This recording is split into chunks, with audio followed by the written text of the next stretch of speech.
Prime Minister Benjamin Netanyahu described how Hamas is trying to divide the Jewish state, while its citizens are experiencing days of horror, sorrow, and rage after the murder of 6 hostages. CBN Middle East correspondent Julie Stahl has that story.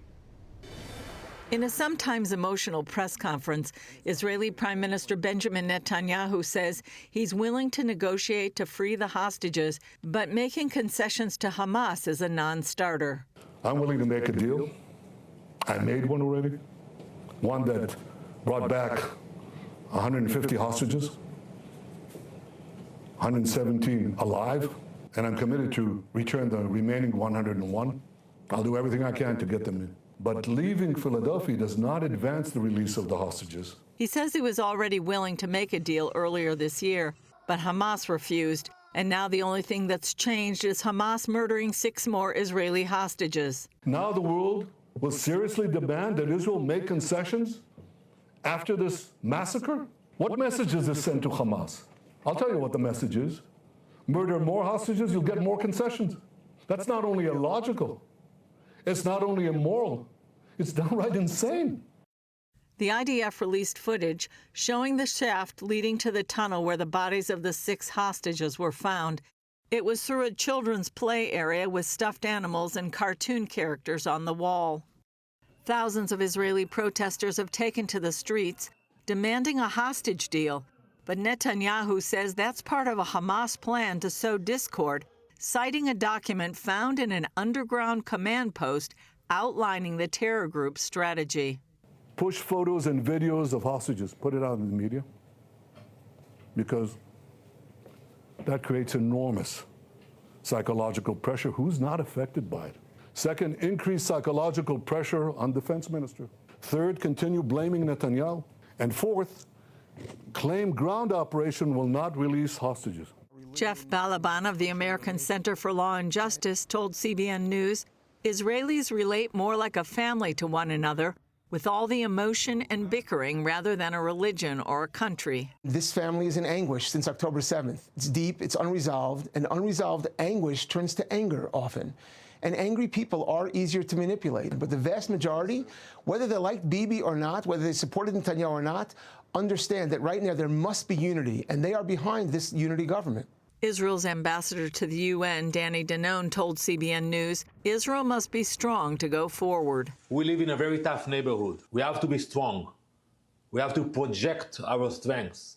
That is why, at the end of the war, Hamas will not be in Gaza.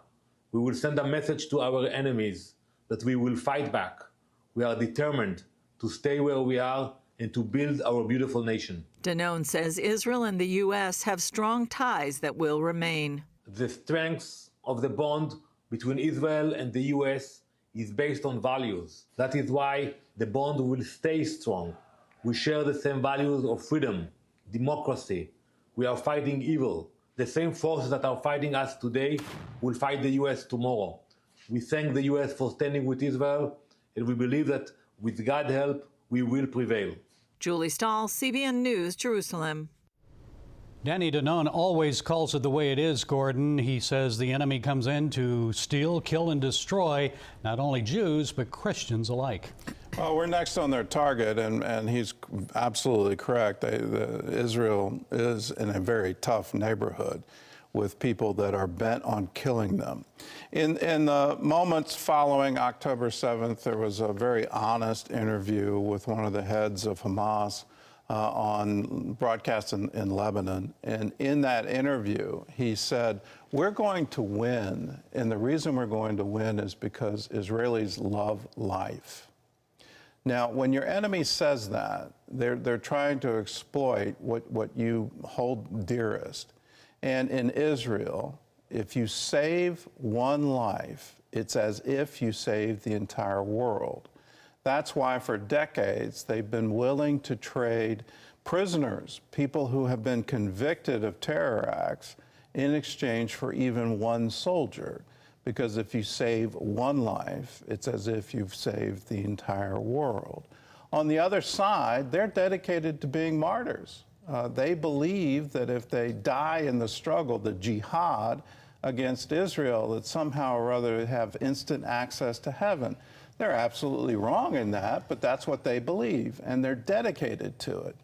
So looking at this from the outside, when Yahya Sinwar says, we have Israel right where we want them, they were divided before October 7th. That division can be exploited because we're going to exploit their love of life. They want to have their hostages come home.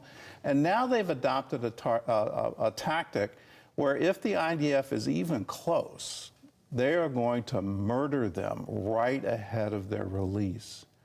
What diabolical plans. It's absolutely horrific, the thought process that says that's okay. I'm so dedicated to wiping Israel off the map, I'm willing to kill innocents. And it's astounding to me the world hasn't awakened to it.